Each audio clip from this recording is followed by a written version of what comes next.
Welcome to Two Peas on a Pod. This is the podcast where we explore connection, friendship, and the relationships that shape who we are and who we are always becoming. I'm your host, Dr. Miriam. I'm a clinical psychologist, friendship expert, and global speaker on human connection and social support. I cannot wait to welcome today's friends, Sher and Ciarlelli. Now, all of us had a front row seat to their friendship, watching them on the television phenomenon that was The Middle. And as always, I will check back in with you at the end of the episode with some friendly reminders and takeaways that you can bring into your own friendships. And with that, let's get into today's conversation.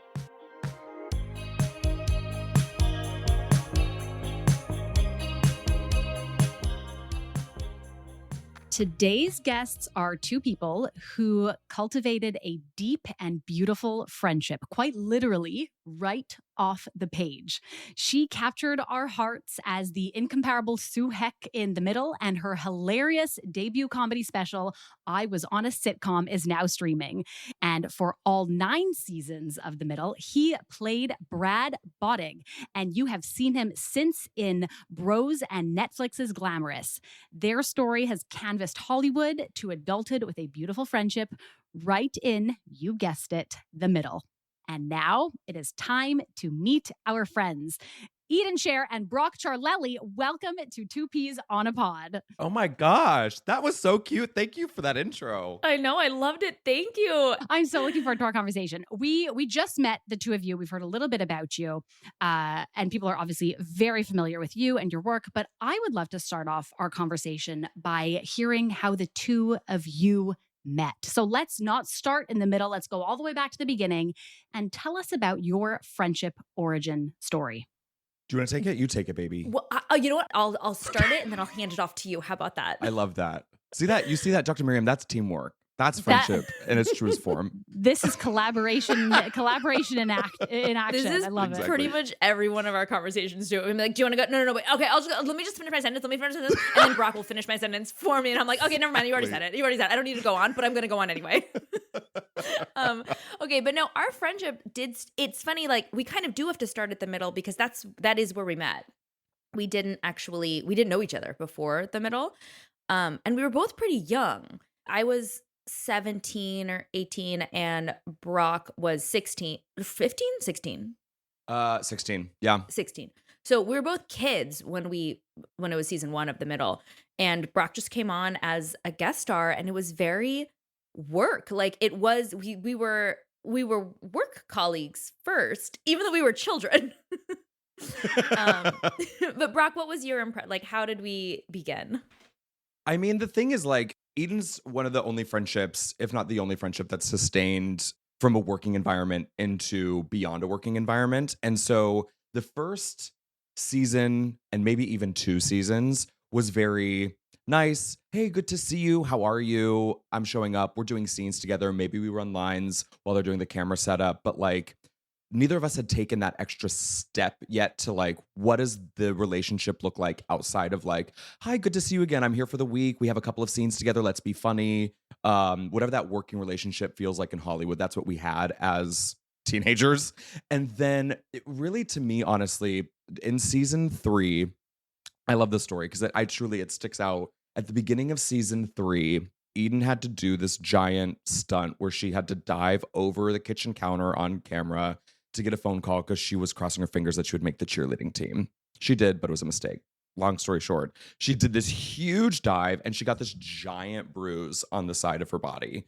And then the first day I come into work on season 3, she was like, Brock, you're never going to believe it. Take a look at this. And she shows me the videos and this bruise. And it was just that tiny little thing that's beyond just, hi, oh my gosh, good to see you again. This is going to be so fun this week. It was like, oh my gosh, come here. I have to show you something. And that to me was the thing that at least sticks out in my mind, as I was like, there's where the work relationship went to the next level and became an actual friendship. I think season 3 was when it got solidified because the first couple years, like I said, like, we were kids, you were an actual high school student, and we didn't know, nobody knew that the character of Brad was going to come back for more than 2 episodes. So I didn't know that this was going to be a lifelong thing. It was like, that was fun. What a fun actor. He's so funny and he's so pleasant to be around.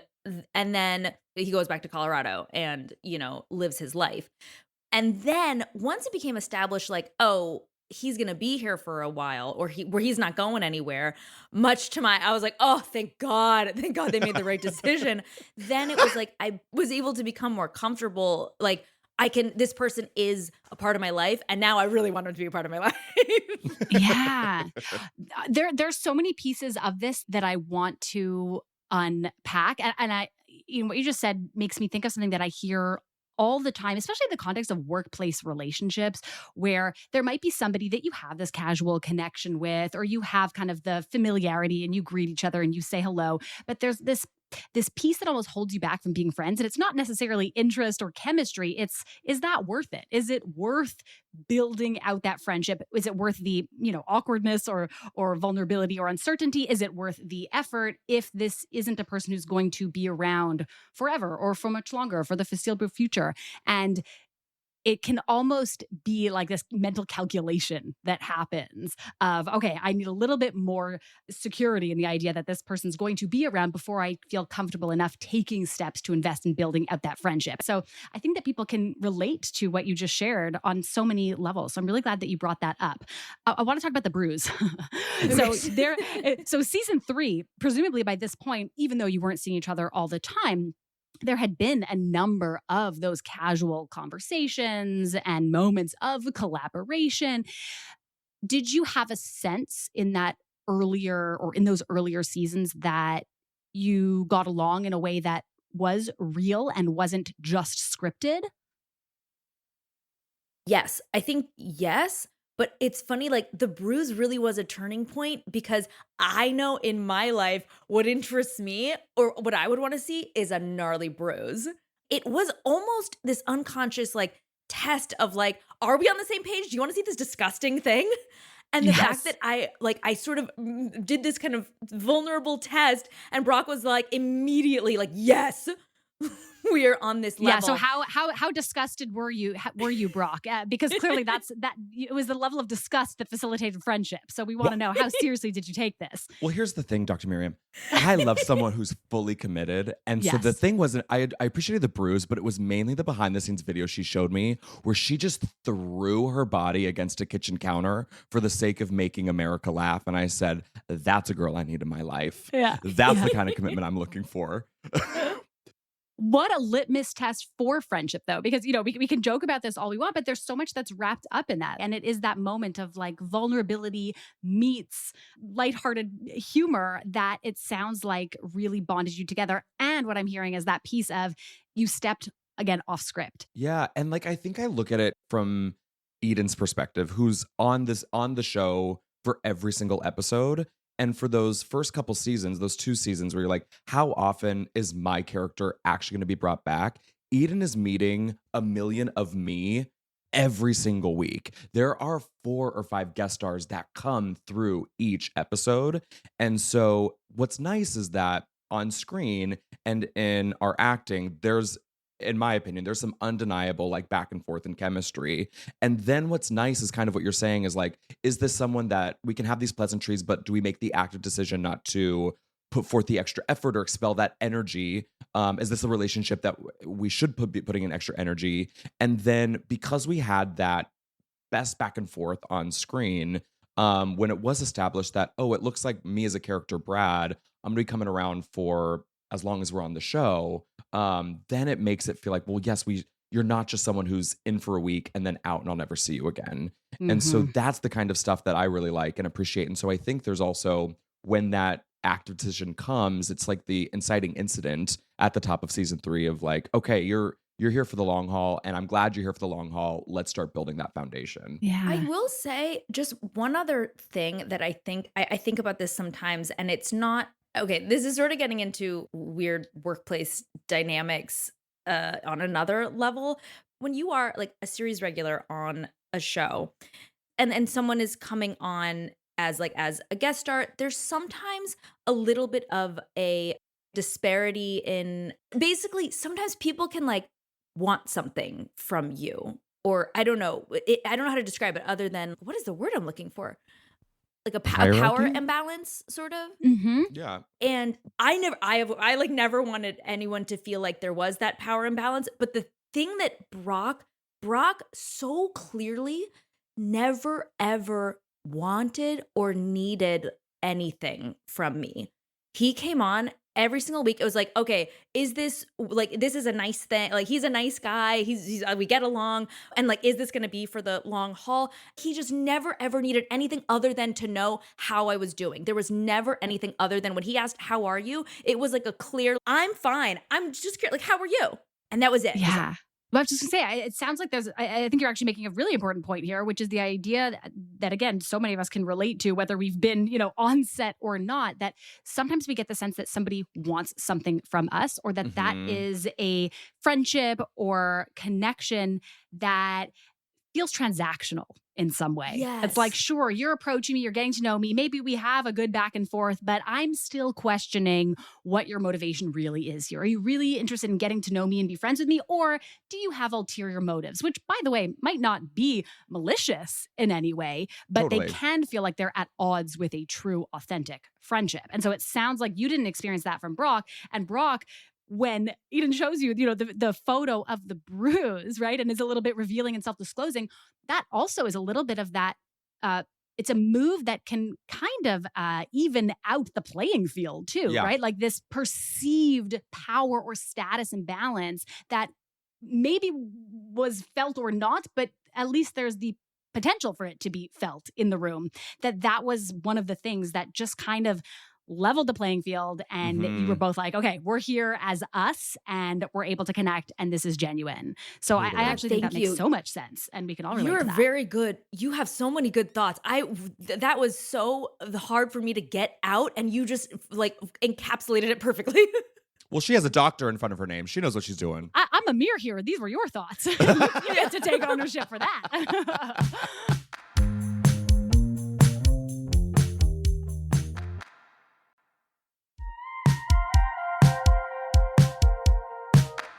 I have a question for both of you, partly out of curiosity, about this world, and also about friendship. And we've used this word chemistry now a few times. Does chemistry on set or on screen always translate to chemistry off screen? I actually talk about this a lot because chemistry on screen, it doesn't necessarily have to translate to off screen, but there is something very specific about comedy. When you are doing comedy with a partner, when you're doing comedy with someone, comedy is acting is vulnerable. Acting is vulnerable. You also you just have to you have to fail, but there is so much more opportunity for colossal failure with comedy specifically because you are looking for a one specific reaction, and that is a laugh. And if you don't get that visceral reaction from someone, that is, you have to get over it, but that is an objective failure. And you have to just be okay. You have to be okay with just trying something and totally failing. And so when you are with one person a lot and you are constantly failing in front of them, you have to be so inherently, so viscerally comfortable with that Mhm. person. And if it's not there, that's when it gets that's when it gets really hard to work with someone, and you're definitely not going to have it off the screen. There's no going the other way. If you don't have that comfortability with them off, it's so hard to get it. And so you kind of almost can't help it sometimes. If you're that comfortable with someone and you are that funny with someone, you're going to be comfortable off screen. You're going to have that Mhm. connection off screen. It also helps that I think Eden as an actress is very, very funny. I think also Eden Sher as Eden Sher is also very, very funny. So we have that comedic sensibility on screen. And I think we're closer to our characters that we play on screen than not, but we are different enough. And we both have taken a step to the left into who we, at least now, we've become. And our comedic sensibility and our rhythm, even off screen, is different than what you're probably seeing on the middle, but we're still very much aligned. And something that I appreciate about Eden is that that sense of humor is a through line, whether we're acting or whether we're doing our podcast or whether we're calling each other on the phone. Yeah. And same with Brock. Yeah, I love that. You're bringing up so many of the themes that I can't wait to explore with you in terms of, yes, the role of comedy and laughter and humor in the context of the work that you do and your particular friendship, also this piece of overlapping identity between, you as individuals and your characters as friends and your individual friendship with each other. So I want to get into all of the layers, right? And the beautiful messiness of the middle. And I will say, when you were like my equivalent or your equivalent of the bruise was there were two things actually. Yeah. One was because we had exchanged numbers, and I got a text from you. I don't know if it was actually a drunk text or if you were just feeling yourself, but you texted me about Jello shots. You were like, I don't know if you invited me down, because I was like, oh my God, I got an invite from Brock. Again, not an industry invite, not like a networking event, and not like anything that felt ulterior in any way. I got a text from like my friend in college being like, come down and have some Jello shots.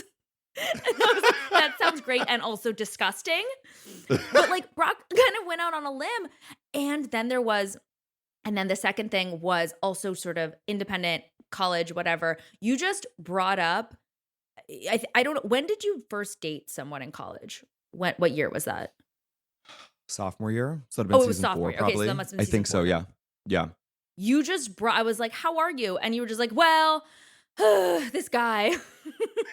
And we had never talked about dating life. We had never talked about anything. And I was like, oh my God, he's going to talk to me about something very personal. Again, that has nothing to do with acting, nothing to do with the scene we're in, nothing to do with anything other than like Brock is going through something, and I don't know whether he opens up to everyone about this or not, but I was genuinely interested in this thing that had nothing to do with our work, and he wanted to tell me. And so I was like, we know each other. And I like have the context for you to be like, if you want any advice, you don't need advice from me, but like I want to hear the tea. It's one of those things, Dr. Miriam, where it's like because in season 3, I'd say that's when you get to have, which is so weird that it all stems from like the work aspect, where it'd be like, hey, can you come to my trailer and can we run these lines? And so we'd run lines, and it starts from a work thing. But then the moment we felt we ran it twice and we could set the work down, and then we have 15 minutes before we're called to set, then that's how what I mean by like, that's how where that relationship starts to open up a little bit, is in those 15-minute increments where, okay, what happens when we do set down the script and we can look at each other not as Sue and Brad, but as Eden and Brock?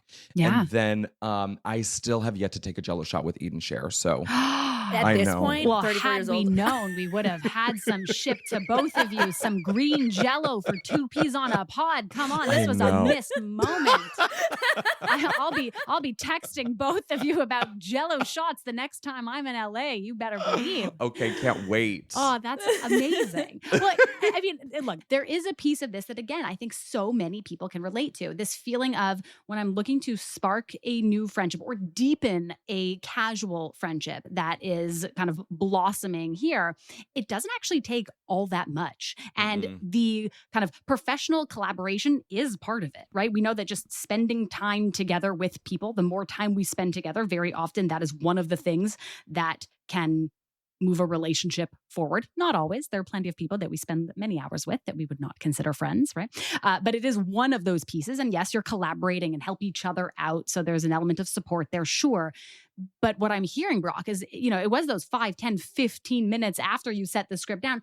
That's the magic period. That's the moment where the friendship actually takes center stage. And so for anyone listening who's thinking about, okay, I want to build some new friendships at work or deepen connections, know that it doesn't have to take, a 2-hour long coffee date to have those real human moments. It can be in the in-between moments by taking 5 minutes at the beginning or end of a meeting or on a call to talk about something that doesn't have to do with the work that's in front of you, and that's okay. And people really appreciate that. And again, it doesn't have to be the most like deep rooted, here's my deepest, darkest secret, but like, I don't know, share something. Yeah. And then you can't expect to forge something without telling something a little bit of yourself. And then that extends the invitation for them to reciprocate, right? And it's that back and forth, and it doesn't need to be some gigantic, like, here's something that I never tell anyone. It can be as simple as, what's the difference between our conversations in the boardroom versus what's a conversation that I would have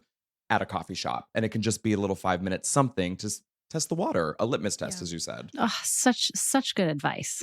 Such great advice. So what were some of those experiences that you started sharing together outside of work? What were some of your favorite things to do and how has that kind of evolved over time?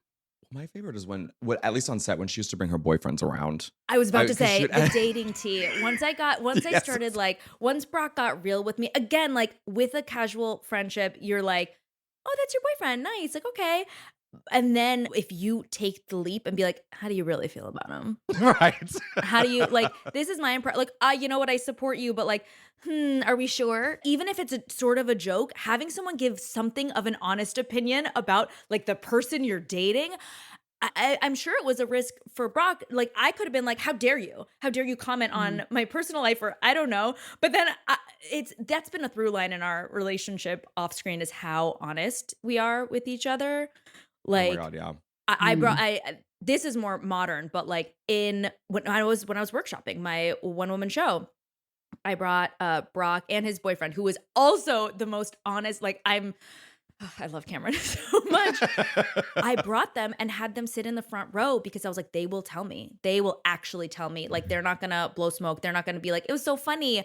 And they 100%, again, took a risk after like the most vulnerable opening of myself, like my baby on stage. They Brock was like, intro needs work.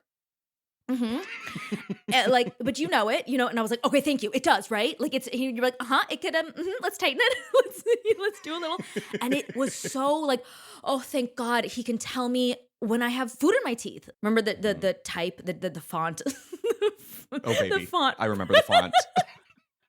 I was like freaking out about some like font again on my special. I was like, it's not right. And the whole thing is ruined. And I knew that Brock would tell me either you're out of your fucking mind or you're That right, font needs to be fixed. Yeah. that font needs to be fixed.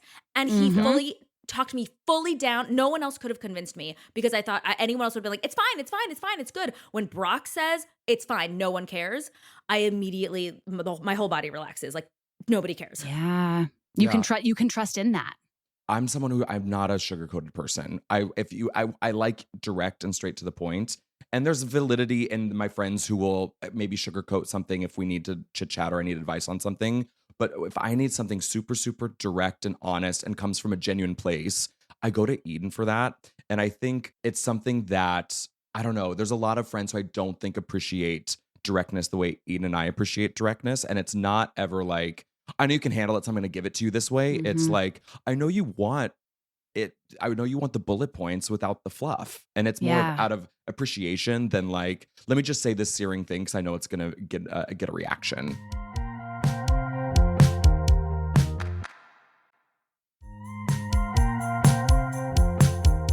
Part of what you're sharing in terms of the role that honesty has played in your friendship is that there's an awareness on both your ends that this is something you yeah. both value and that this Oh, is yeah. something that's special and unique about your friendship, that you can do this for each other and that you can trust in that and that you both value that, that is Mhm. something that you look for.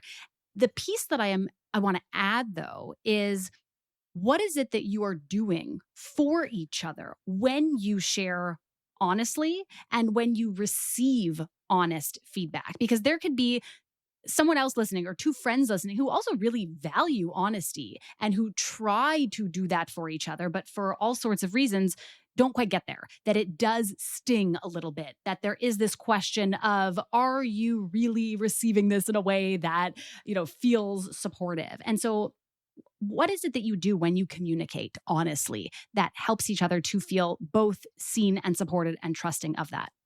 God, that is a fantastic question. I think because there is a basis, and again, there's something magical that happens when you have 9 years of sticking around in an emotional sense, that when that Brock says then like, you're acting crazy, or like, that looks bad on you, or whatever it is, or like you're freaking out, whatever it is, his intentions are never to hurt my feelings. There's such a basis of love, and we've stood the test of time with just literally almost physically being there, that I know whether even if we've never gotten in like a huge fight, but even if he was like, you're being bad right now and I'm really mad at you, he will still be there. There is a history of sticking around and not going anywhere. So if Mhm. he says something cutting, it doesn't affect in the same. I know that I really think about it, and it's not like Yeah. this is friendship ending. And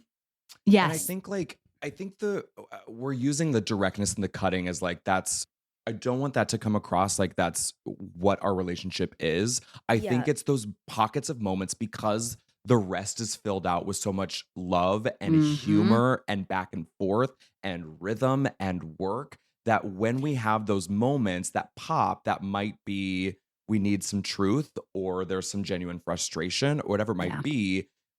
I guess to answer your question, Dr. Miriam, where people are like, how can you receive that if you so it doesn't sting? I think Eden and I also come from a place where we are okay with whatever the answer might be coming out of your mouth. And I think you have to yeah, be fully okay with whatever that might be said from them, as well as having that extra layer of like, I asked you, or even if I didn't ask you, I respect you well enough to know that you have an opinion about this and that our friendship is deep enough and has a solid enough foundation that it is worthy of you mentioning something or talking about something.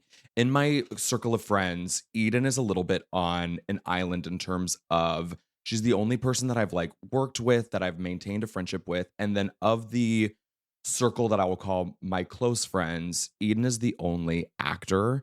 And so that also feels really good where I can go to her and I go, "How much money did you make for this?" And 100%. she will give me down to the cents how much Mhm. and what this is, and that is something I value because I might have friends in the industry, but it's not the same. And the longer we've gone on, especially I would say in these past couple years, I've appreciated that aspect with Eden more than ever. Was like, I can talk to you about this very gigantic, huge part of my life in a way that I know she'll understand and we can have a really deep back and forth on.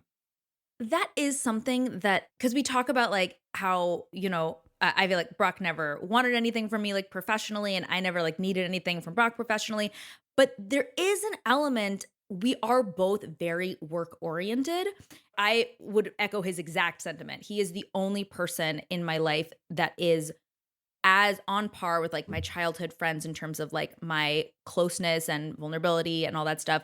But there is that work component where I can go to him and we can go to each other with work like propositions.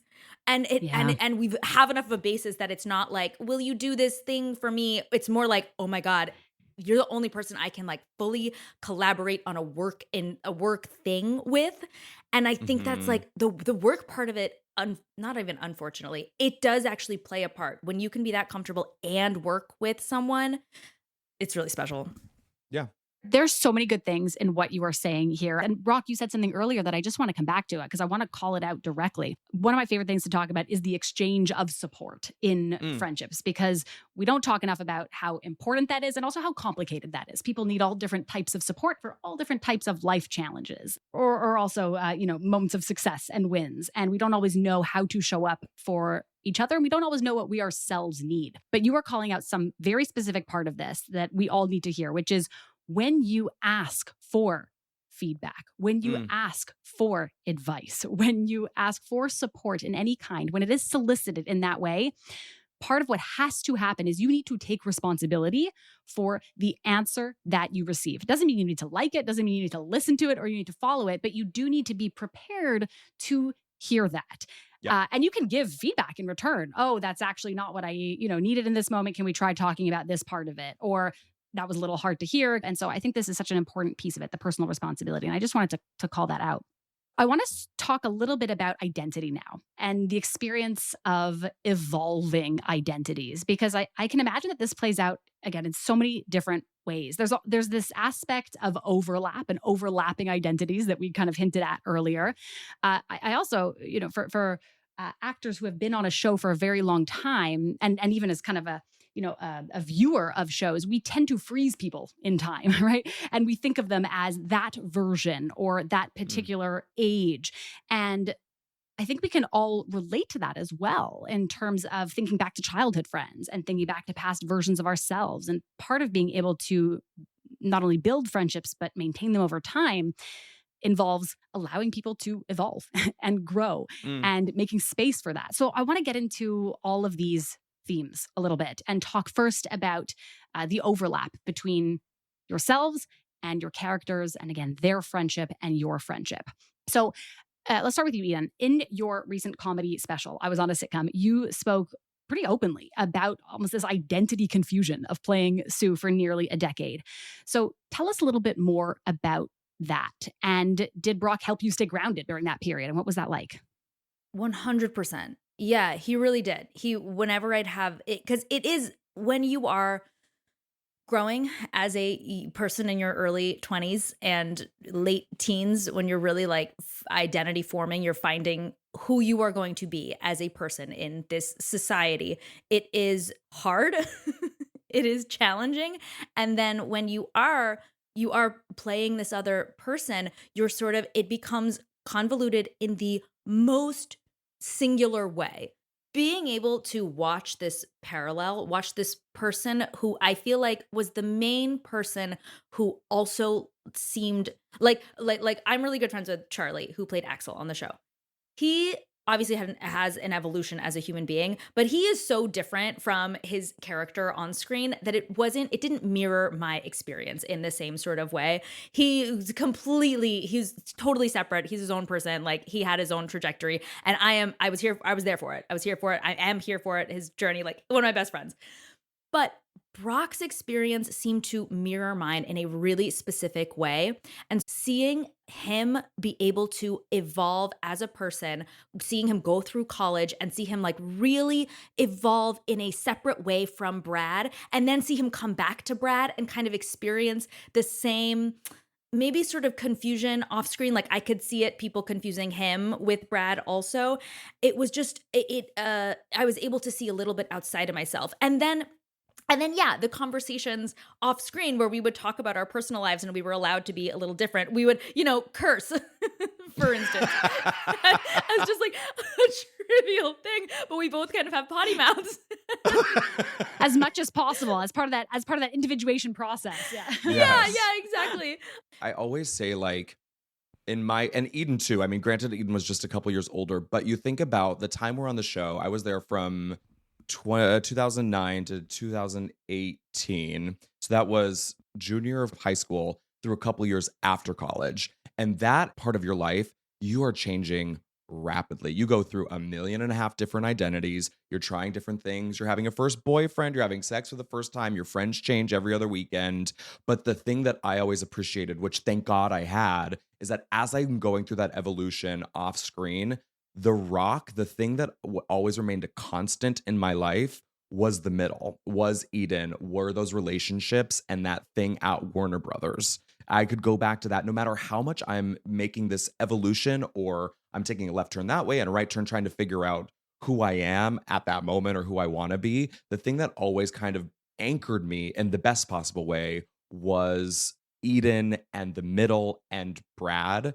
And that feels really good. And that feels safe. Being able to do scenes with Eden feels like a safety net when I'm going and having brand new experiences where I don't know if there's a safety net on that side, but I do know there's a Yeah. safety net with her.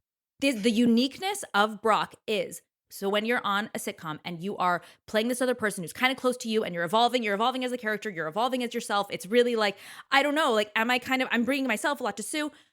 There are so few people who actually can see you. There's audience who saw me as Sue for 9 years. There are my childhood best friends who know me as Eden for whatever.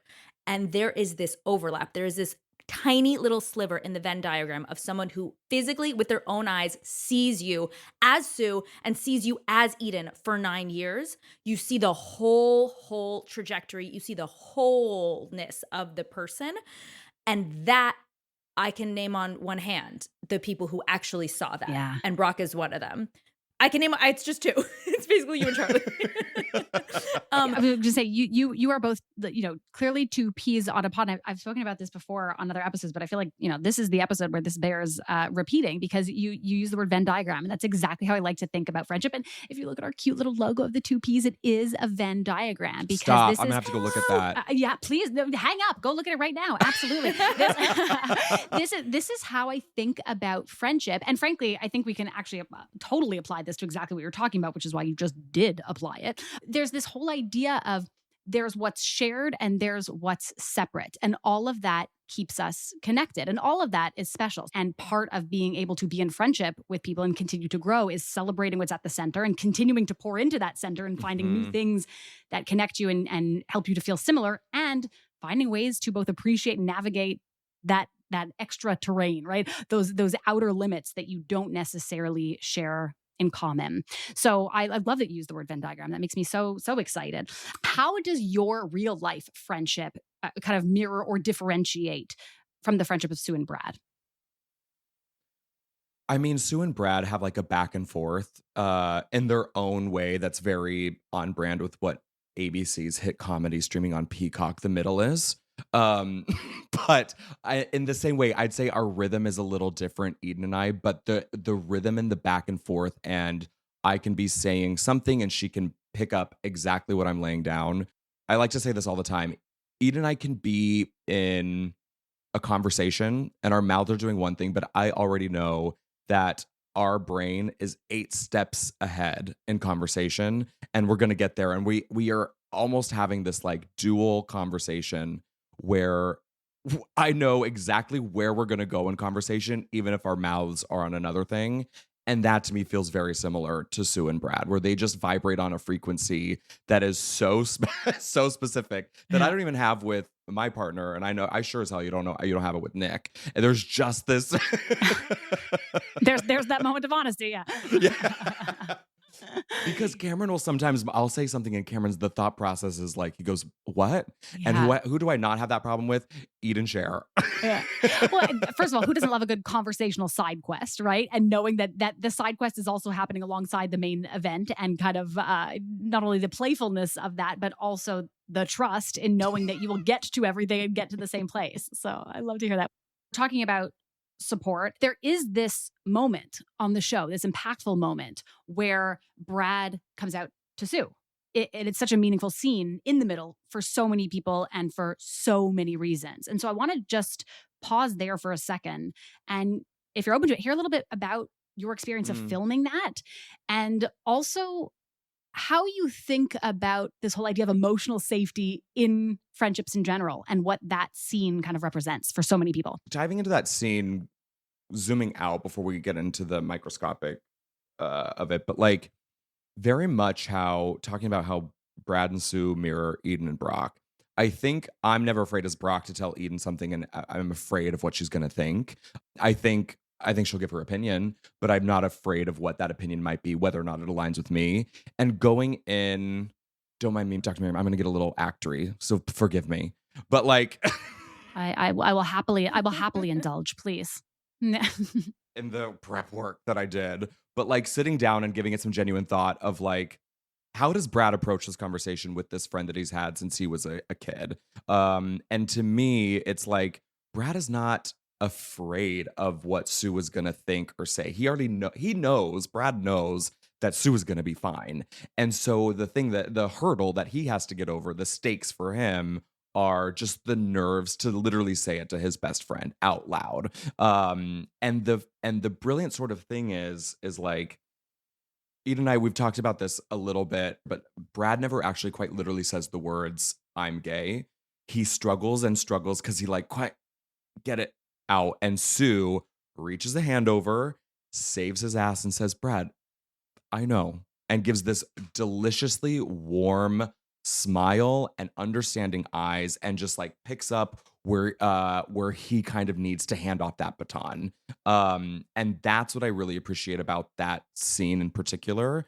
And I think in terms of Eden and I, what that scene means to us is like, I think we approach our conversations the same exact way. I'm never afraid. I would assume you too. You can correct me if I'm wrong, but like, you're never afraid of what I'm going to say. No. I literally started this No. podcast by being like, "Is my hair disgusting?" And you being like, "Yes." Yes, girl, it's flat. Put Put that it in a shit up. ponytail. Ah, my God. But Also, I'm just going to say it, for a friendship that is so beautiful, the word disgusting has been uttered so many times on today's conversation. the thing, I'm kind of a disgusting I love person, it. and I love it. I'm like fine with it. But like my house is, I have 3 kids. My house, Brock comes in and is like, your house is so sticky. I'm like, why is it sticky? I'm just gonna piggyback off of that that sentiment of like not being scared. And I do think as an adult, like I got a little teary. I got a little like chills with what you were saying with Sue being like, Brad, I know. I think as an adult, and we've talked about this before, as an adult, I think that scene is great. I think that scene is so much better than we were in it, because I was like, I want Sue to be even more supportive. I think I wanted this sort of almost like aggressive support, like, I'm here for you no matter what. And it really didn't need that. And I thought the audience like needed to hear the words like I'm gay, but they really didn't. It just is exactly what it needed in that moment. And I think that is a little bit the difference between, Brock and Eden. But it was also kind of similar. Like when in season 4 or whatever, when you were dating that guy, you didn't say, I'm gay and I'm dating a guy. It was just like, oh, I'm going to share this part of myself now. And hopefully you won't be weirded out that there was Right. no, I'm such a, there's no part of me, I think, that like exudes homophobia. I hope. But like, so hopefully there wasn't actually. Yeah, we'll talk after this. I'm I not know. sure. We have something to chit chat about. But it Yeah. was it's somewhat of a risk just opening up in that moment, just being like, I'm dating a guy. And so for you to just sort of share this part of yourself without saying anything, hoping that I'm going to be supportive. And I totally was. Well, I was mostly like, I want the tea. I think that I'm glad that that's what they encapsulated in that scene was just, I'm going to tell you this thing. And maybe it's a little bit, a little different in Indiana as opposed to like LA and Hollywood, whatever. So it is more realistic for Brad to, even if he's okay with himself, just to not necessarily have the words, and for Sue to very softly, not in a way like I'm more aggressive, but very softly finish his sentence for him. Yeah.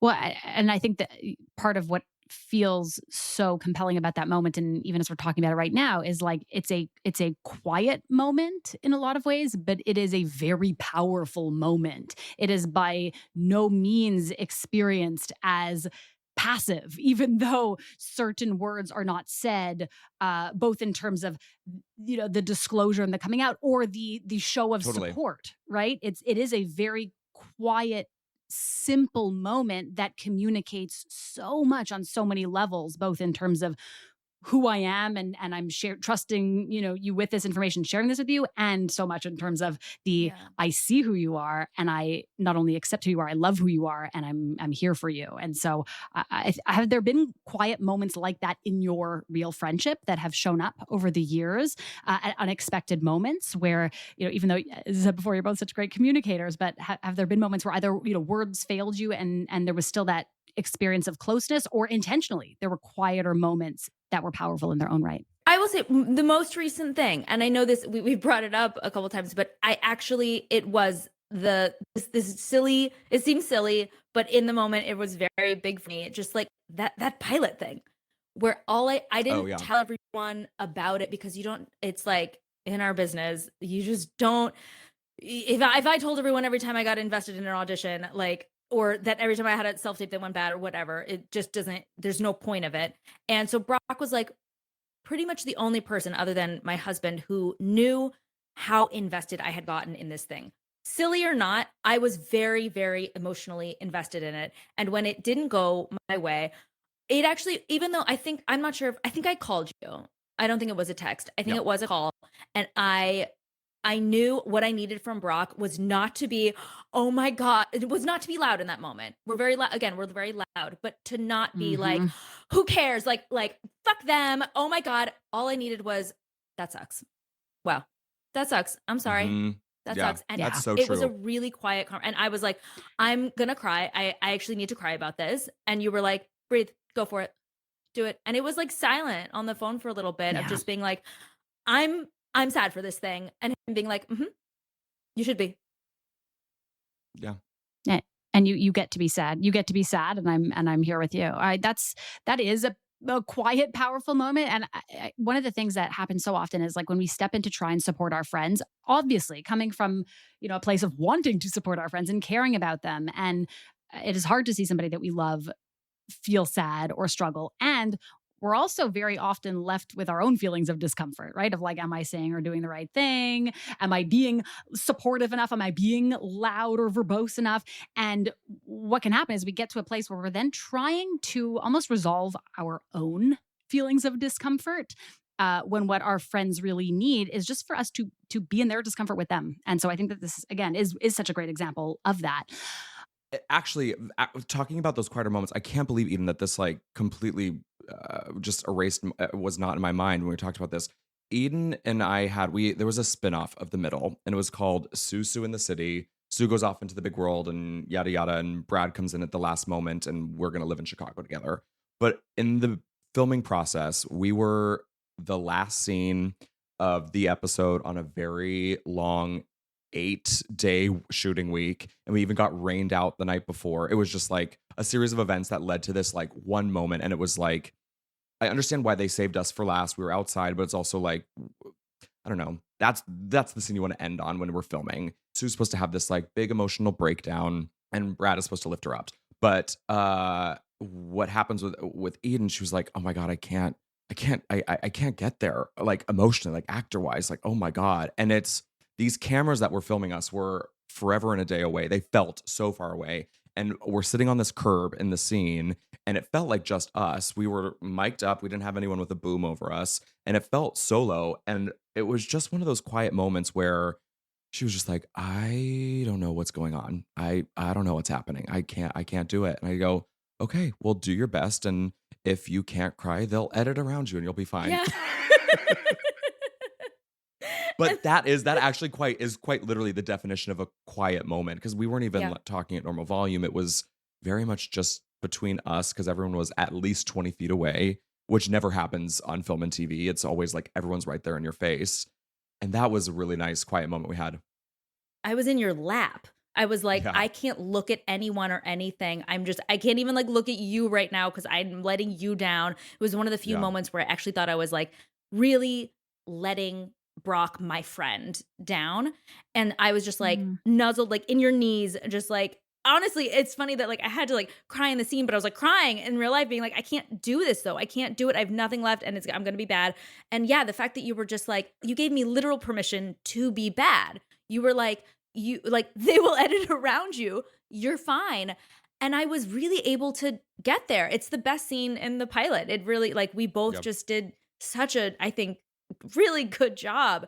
And yeah, and I really do think, I'm just going to go back to this one theme, because hearing you say like these quiet, that quiet moment, and even the one, I think, when the pilot didn't get picked up and we were like Mhm. on the phone, and it was this like, oh, like, we're not optimistic, hopeful right now. Like, we're both actually kind of pretty upset, not kind of upset, very upset. We're very Mhm. upset. And that like, oh, that I'm hurt. My feelings are hurt. And like your feelings were hurt, and our feelings were kind of hurt together. I think it's a very bizarre thing trying to, when it's like, what do you do off camera? What's our relationship off camera? What are the things that we did, in our friendship for 9 years, or what is it? And we have a very weird job where, yes, it's so nice. We can just talk about Survivor. We can talk about our relationships. We don't need to be talking about work, but we do have this inextricable, our work is so specific and it's so emotionally charged. Like, we're not data analysts. And so we could actually, Brock Wait, could be. He sorry. majored in math. Oh, we've made a terrible mistake with our guest today. We were supposed to have Right. two data analysts on the show. That was going to be a You far need more someone who knows their compelling way around an conversation. Excel spreadsheet. Yeah. I was ready to talk about spreadsheets. Exactly. Whether or not Eden and I are actively working together, like we have this podcast right now, whether or not we have something that immediately follows up when the podcast naturally ends, or if we evolve into something different. If we're not having a period of a moment in our friendship where work is not a component, I do in my soul believe that work is a very integral part of our friendship. It doesn't need to be Yeah. present in every single aspect, but it's how we started. It's also how we are the best friends to each other, is just taking that X factor of work. And again, I don't have any other friendships like that, nor do I think I want any other friendships like that. And it's something that it feels very dimensional in a way that I have the fluff, the let's talk Survivor, let's talk TV, let's talk The Comeback, let's talk Hacks, but also let me dish about some gossip. Let me tell you about this time I went to Palm Springs with the boys this past weekend, or let me tell you about this very like artistic thing that I'm trying to do, or let me try and land this joke. It's just really multifaceted, and even if we're not quite literally working together at a certain moment or a certain era of our friendship, the friendship will still be there, but I would bet $1.5 million that work will always find its way back to us. Yeah. Yeah. Let's talk about that podcast for a second. So you host a podcast together called the Middling Podcast. It's a rewatch podcast of The Middle, and just hearing the word middling, like I almost have this emotional reaction to it, especially because in the context of friendship, like so much of that connection, especially as adults, happens in the middle, right? Mm. Maybe it's the quiet moments, or maybe it's the in-between moments of busyness, of running from here to there, of ending your workday and heading home, of trying to squeeze in time to see each other, to connect. And so when you don't have a project that is keeping you together, both in terms of having this outlet to talk about your work, but also just keeping you together in terms of here's Sure. our reason and opportunity to talk today. What does your friendship look like in those middle moments? What does friendship look like for you in those in-between moments? How do you stay connected?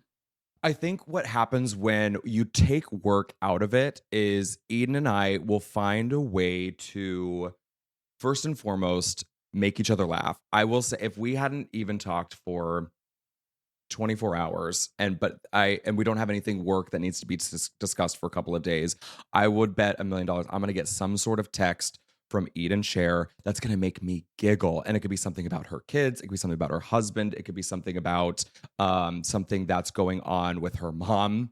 The I am screenshots always have sending a about voice memo about my mom. That's That's a big part of our friendship. But I do think it's, and I'll tell you this honestly, and Ian and I have said this before on other things, but like when the spinoff didn't go, and the spinoff didn't go for The Middle, there was a period of a year or two where Eden and I didn't really talk. It was just not that we like anything happened to our friendship, but it turned into one of those things that was the first time work hadn't anchored us, and as a result, the ball wasn't completely dropped, but it turned into happy birthday, happy Hanukkah, Merry Christmas. We really did have to figure out our friendship. We did. We had to figure out your question. What is our friendship like outside of this thing that's anchoring us? And Yep. right after once the spinoff got, didn't get picked up, I almost went in, and then this like the pandemic happened, and then I immediately got pregnant. I got like married and got pregnant and had this like really life-changing, kind of traumatic, but like really life-changing event, like life-defining life shift. And I didn't know how our lives would be compatible because mine felt so different than what it was being in my early 20s and even mid 20s. And so once like you were like, would you want to do this podcast? And I was like, I'm not sure if I'm so excited to get to talk to you more, but like, how will we be just as compatible Right. off mic basically? And it was just so nice seeing Brock in this, I don't know, like adult relationship, adult mindset. Like, you're so smart. I always knew you were smart, but like Stop. I really got to rediscover you as an adult, being this intelligent. Honestly, even like on the podcast, seeing you as a producer, for instance, you're so capable in these ways that I now, it's almost like the power imbalance has shifted, where I'm like, Brock is such a grown up, and I don't know how he keeps his apartment so clean. There's just nothing in it. So yes, a lot of our friendship as adults are like is talking about Survivor or talking about talking about TV and whatever. But like we had to rediscover and make sure that we were able to support each other in this new adult Mhm. context, and I really think that we do. Did you have those conversations outright? Like, did you share your, whether we want to call them concerns or just questions about, like, will we be able to reconnect in the way that we both want to? Will we be able to support each other in this new phase of life where, like, there isn't even a middle, right? There's a before and there's an after kids almost. Yeah. Did you have those transparent, open conversations with each other, or were these things that you were both kind of thinking on your own, and then the situation unfolded, and you now have the clarity that that was possible? I think we both pinged it, but it wasn't because to be honest, it happened so fast and so seamless that I think we both kind of clocked it of like, well, let's see kind of what this looks like because it's crazy. In that span of that, I don't know, year and a half, life changed dramatically for both of us, especially for Eden Cher. I mean, she had a set of twins, and that's a whole saga in and of itself with them being in the NICU and yada yada. And it's just, what is that going to look like? Does it in this evolution that we both had, where all we've been doing has been sending these happy birthday texts, can we still pick up and still have that same banter and back and forth and honesty and clarity and interest in each other? And very quickly, I think we both found out that the answer was yes. What would you have said to those versions of yourself in that moment where you were wondering and feeling a little apprehensive of questioning that? What did that past version of yourself need to hear in that moment? I didn't actually either conscious or unconscious. I definitely unconsciously clocked it. I never vocalized, like, I wonder if our friendship is gonna sustain or like what it's gonna look like. It isn't until like now, like in retrospect, looking back, being like, we didn't know. We didn't know we Mhm. were gonna for sure be as close as we were back Mm, then. And I think we had those questions or it was up in the air, but I never had that conscious sentence, that thought that crossed my brain, and it just was this really only in hindsight revelatory moment of wow, we are closer than we have ever been. hmm Maybe we needed that time. Yeah. And something that I appreciate too, and this isn't just with Eden, but it's in any friendship. I love seeing, especially her becoming a mom and a good mom at that, and seeing I love seeing the friends in different dimensions that I always don't get to necessarily see. So, like, I don't know, you have a friend that you only know socially, and then they invite you to their work function, and you're like, oh my God, you are whoa, that's a whole other part of you that I've Mhm. never experienced. And it just like, it's so exciting as someone who genuinely cares about you. And the thing that made me excited with Eden was like, in that period, she had kids, went through this whole experience with that. And there was just a brand new facet to Eden Share that was so much fun to like introduce myself to and get to know and find out what that rhythm is and realize, oh, nothing has changed, but it is an elevated version of who we were when we were teenagers. Yeah. Well, that openness that you both, not, I was going to say had, but no, have to reconnecting, yes, and kind of reconnecting with those parts of yourselves and your friendship that were so, so close. And also Mhm. being open to seeing what comes next, to seeing how you can create an even deeper friendship and being open to the new parts of each other that you didn't get to see previously because they weren't there because you weren't in a place, where that was something that you were going through or not. I think that that is such a, again, theme that's coming through here in terms of helping not only your friendship to evolve over time, but helping each other to really just feel seen. I want to talk about the Mhm. comedy piece for a second because obviously, there's been so many laughs that have come up in our conversation. And I know that humor and comedy is such a part of your friendship and of the work that you do as well.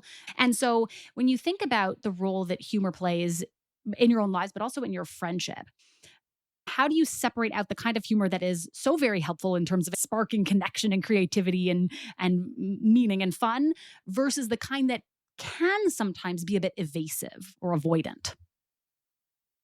I have one that just Totally. quite literally just happened. That first one where it's so needed. There was, I don't know, it was maybe 2 weeks ago, Eden. On a Tuesday, Miriam, I had the worst day. Everything on that Tuesday that could have gone wrong, baby, it went wrong. And it was usually when that happens to me, when I go to bed and wake up the next morning, I'm fine. Usually, like, let me marinate, let me talk to Cameron, I'll go to bed, I'll wake up, it'll be fine. The next morning, I was still in that like weird headspace. Then I had a recording with Eden at 11 where I was so looking forward to seeing Eden. And I hadn't even told her this yet when we recorded one of the episodes that we recorded. But like all I needed to do was I needed a dose of Eden's humor and levity and rapport and back and forth. And you know what pulled me out of that funk was that 1 hour that we spent together.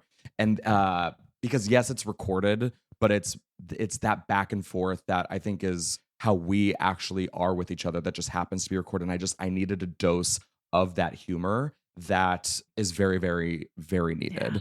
And when you rely on comedy for an escape route, I think something that I do value with Eden is that like I think we both can do it, but we are the types of friends and the types of people that I'll pick up what you're laying down humor wise, but we're gonna go back to that moment. Yeah. We're gonna make sure that we're not gonna gloss over that because I don't want you feeling kind of weird or funky about something. Yes, let's laugh about yada yada yada, but let's go back to that very real moment that you were maybe feeling uncomfortable Yeah, by. that's such great advice for people listening. Of you can allow yourselves and each other to have the moment, the break, right? Of okay, clearly there was some need for a laugh, for a moment of levity in the conversation because it was feeling too vulnerable or too uncomfortable or whatever it may be, and you can also invite someone to come back into that conversation. We can invite ourselves back into that. Of okay, I'm ready to try that again. I want to talk about the thing that's hard to talk about. I do think also part of what makes a good friendship is the having the nuance to know when someone needs the quiet moment of I'm so sorry, that sucks, and be completely serious. And when someone just needs like, let me slap you out of this. Yeah. This is not a real funk, or even just like this is a real funk and I'm honoring your feelings, but I'm not even gonna honor them that much. Like I'm gonna like boom, boom, boom. There are those friendships, especially when we're in the comedy world. I call them bit monsters, where like they can't turn it off. It's totally evasive. It is it is a hindrance to friendship. If you're constantly joking, it is so exhausting. It is so. Mhm. And so I think having that, knowing exactly, we just like this unspoken bond of what do you need from me in this moment? And sometimes it does have to be spoken. Be like, what do you need from me in this moment? Do you want to be taken out of it? Or do you want to just have I'm sorry you're feeling that way? Your recent comedy special is such a great example of this, of how we can use humor to broach the more challenging moments in life as opposed to shying away from it. Because at no point does it feel like the humor is distracting from the multitude of other feelings that are there, right? And something can be so funny and also so painful and can be so uncertain and challenging and also so beautiful. And so I just want to call that out directly and say thank you, because there was so much about that I found to be so helpful and frankly therapeutic. And I think that is certainly the takeaway that everyone is having who tunes in. So thank you for that. Thank you. Thank you. That is so nice. I want to, before we end, we have a few fun games. So first, let's do a quick snap pea round. Okay. So we have rapid fire questions. Answer them as quickly as you can. No cheating. Here we go. Texting or voice notes? Voice notes. Who is the easier laugh between the two of you? Oh God, we're both so easy. We'll laugh at anything. Yeah, we're both. Great quality. Sue optimism or Brad realism? Sue optimism. Look at that. Karaoke duet or escape room? Escape room. Karaoke duet. You didn't seem particularly thrilled about either of those options. I know, actually karaoke duet. Being 16 forever or being 26 forever? Neither. 26 if I have to choose, yeah. Neither. If I have Those to are choose both 26. such transformational ages. Relive season 1 or relive the finale? Relive the finale. Finale. And last one, call me immediately or I'll process this alone. Call me immediately. Okay. And now this is the one moment that we've been building toward. I know we had a quick conversation about this before we started recording. I would love for both of you to describe your friendship in one word before we end. All right. So we'll say it on the count of 3. 1, 2, 3. Compatible. Once in a lifetime. Oh my God, I'm gonna cry, Eden. I know. Me too. Me too. We are profoundly compatible, and it really does happen once in a lifetime. But Dr. Miriam, can I tell you something? You tell her to do Please. one word. The most Eden thing ever is to give you 3 words. Yeah. It's a phrase. It's like a one solid phrase, though, right? People say like once in a That's lifetime. the same thing, right? Yeah. Listen, we're not going to be such a stickler for the rules here, especially when both of you have so much friendship, wisdom, and insight to share. I know that everyone who has listened to this conversation today has had, a lot of laughs of their own while tuning in, but also a lot of lessons and takeaways, from the power of bruises to don't be a bit monster. I think there's like so much here that people are going to think Amen. about and bring into their own friendships. So Eden, Brock, thank you so much for being our 2 peas on a pod. Thank you so much. This is a blast. Thanks, Dr. Miriam.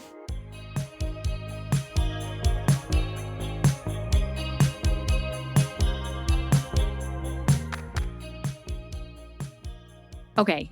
From bruises to bit monsters to kitchen counter launches, the standout theme from my conversation with Eden and Brock was this. Close friendships are built in these small moments where we decide to go a little off script and stick to what's honest and true. What stuck out most to me was how intentional both Eden and Brock were in terms of embracing vulnerability. And this was evident from the very beginning through their mutual willingness to share something real, something a little uncomfortable, something downright disgusting. I'm kidding, of course. I too have a deep respect for anyone who is willing to fully commit to the bit.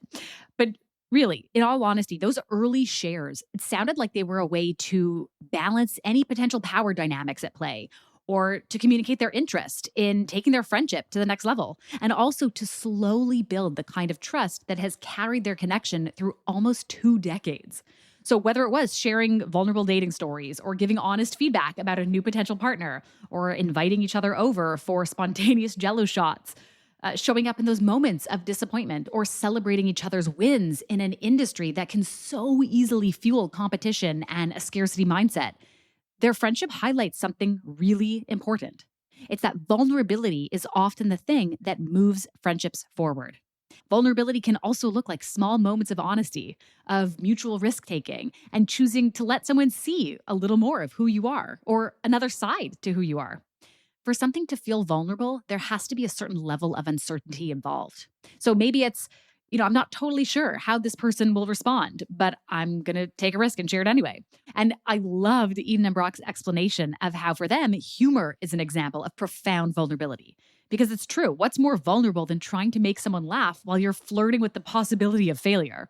And so as you move through the middle of your day, here is your friendly reminder. Close friendships are often built in the small moments where we decide to go a little off script and let someone see a little bit more of who we really are. And so your next connection step is this. Somewhere in the next 24 hours, I want you to take 5. Take 5 intentional minutes to go slightly off script with someone that you care about, somebody that you're just getting to know.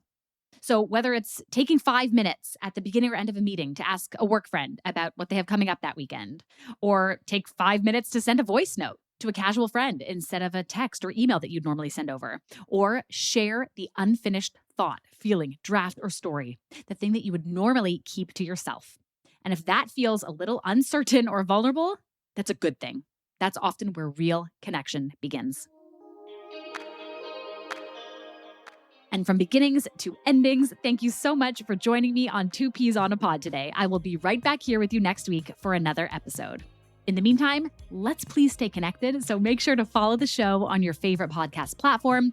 Connect with me at the 2 Peas on a Pod and at Miriam Kermeyer across social channels. And of course, make sure you share today's episode with the friend you wouldn't want to survive life without, or the one you can also watch Survivor with. Until our next catch up, take care of yourself and the people in your pod, and I will see you back here next week. 2 Peas on a Pod is hosted by Dr. Miriam Kermeyer. Executive produced by Zoe Travis, Matthew Hoffman, Katya Kaminsky, and Dr. Miriam Kermeyer. Produced and edited by Podcast Nation. Producers Madison Britt and Alicia Paneer. Audio engineer Miles Carter. Original music by Sarah Walk. Created by Zoe Travis and Matthew Hoffman. 2 Peas on a Pod is recorded in Montreal and Los Angeles. Today's program contains information that is for educational and entertainment purposes only. This program is not a substitute for psychological or medical advice. Please seek out your own support and research as needed. Take care, friends.